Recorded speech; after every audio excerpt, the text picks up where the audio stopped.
नमस्कार दोस्तों, आज हम आपके लिए एक नया वीडियो लेके आए हैं जो कि लाइफ इंश्योरेंस से रिलेटेड है।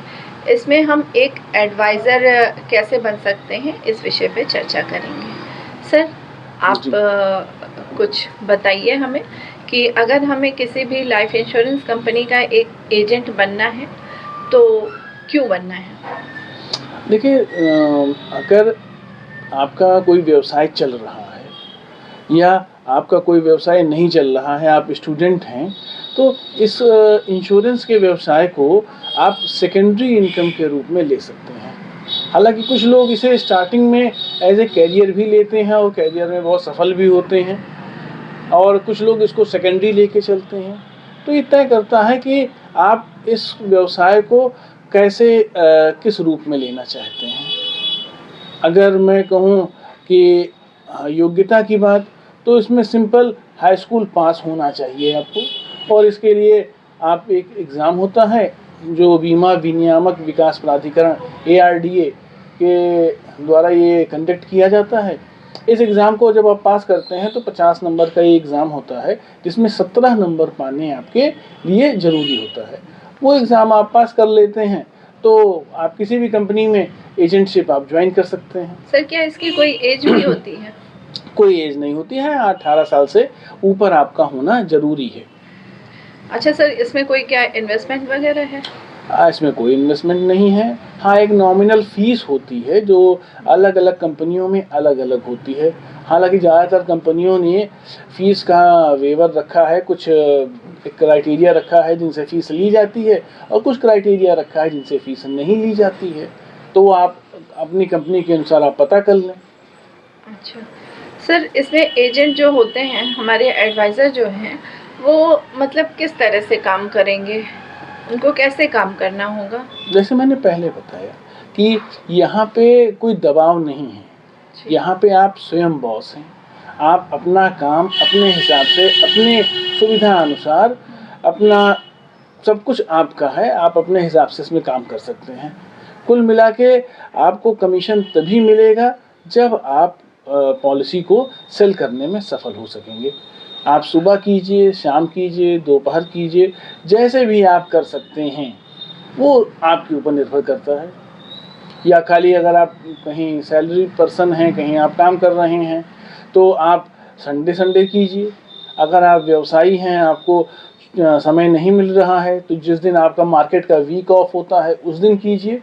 मतलब टोटल आपके ऊपर निर्भर करता है कि इस काम को आप कैसे करें। अच्छा सर, ये काम तो हम कहीं से भी कर सकते हैं ना? अपने ऑफिस से भी कर सकते हैं, घर से भी कर सकते हैं? देखिए, ये जो वर्क है, ये एक तरह का एडवाइज़र का वर्क है, जिसमें हमें लोगों की सलाह देनी है। अगर लोग आपसे मिलते-जुलते हैं, तो आप इसको कहीं भी सलाह दे सकते हैं। वो आप अपनी शॉप है वहाँ भी दे सकते हैं, आपका ऑफ़िस है वहाँ भी दे सकते हैं।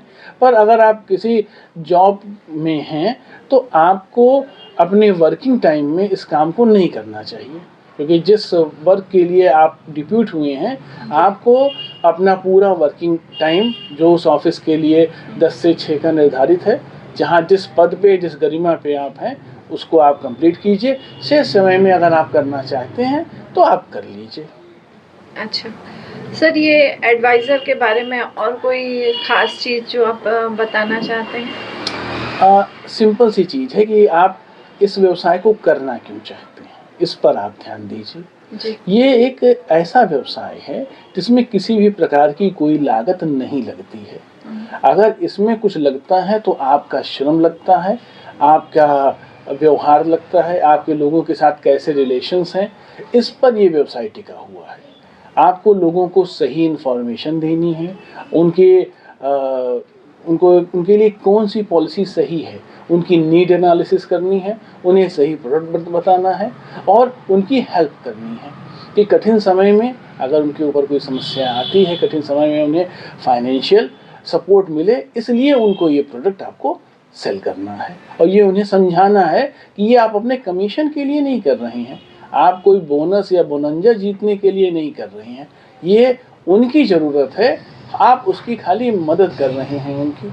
और आप अपने लिए व्यक्तिगत आप ये समझिए कि आपका कोई इन्वेस्टमेंट नहीं है, किसी प्रकार का आपका कोई लॉस नहीं है। अगर व्यक्ति पॉलिसी लेने के लिए तैयार नहीं भी हुआ तो आपका कुछ नुकसान नहीं हुआ, उल्टा आपका एक कॉन्ट्रैक्ट ही रेज हुआ। आज नहीं तो कल जब उसका समय आएगा तो वो स्वयं आपसे पॉलिसी लेगा। अगर कोई पॉलिसी नहीं लेना है तो आपको उससे बुरा भला नहीं कहना है। आज उसका समझ नहीं आया है, कुछ दिन बाद समझ में आएगा तो वो आपसे पॉलिसी लेगा। हाँ, आपको अपने रिलेशन उससे बिल्ड करके रखने हैं। चलिए सर, जैसे कि हम लोगों ने पता किया कि हमें एडवाइज़र क्यों बनना चाहिए और एडवाइज़र की क्वालिफ़िकेशन क्या होती है और इसमें हमें काम कैसे करना है, थोड़ा सा सर ने बताया। और अगर एक चीज़ मैं यहाँ जोड़ना चाहूँगा कि ये 3 वेरिएशन में मुख्यतः काम करता है। जो लाइफ इंश्योरेंस है, हेल्थ इंश्योरेंस है और व्हीकल इंश्योरेंस जिसे हम जनरल इंश्योरेंस कहते हैं। तो ये इसके वर्टिकल हैं। आपको जो भी वर्टिकल अच्छा लगे, जिस सेगमेंट में आपको सफलता की उम्मीद लगे, जिसमें भी आपको मतलब कंफर्टेबल हो, आप उस सेगमेंट को चूज़ करें और उस सेगमेंट में आप काम करें। क्या तीनों सेगमेंट में एक साथ नहीं कर सकते? कर सकते हैं। आपने एक IRDA कोड लेके एक लाइफ, एक हेल्थ और एक जनरल की कंपनी से जुड़ के उनके प्रोडक्ट सेल करके आप एक अच्छा कमीशन जनरेट कर सकते हैं। जी ठीक है सर, तो हम यहीं पे अपना ये वीडियो ख़त्म करना चाहते हैं और इसके बाद में हम ये ICICI प्रूडेंशियल के कुछ प्लानों की चर्चा करेंगे नेक्स्ट वीडियो में। तो फिर आइए, चलिए नेक्स्ट वीडियो में मिलते हैं हम लोग। धन्यवाद।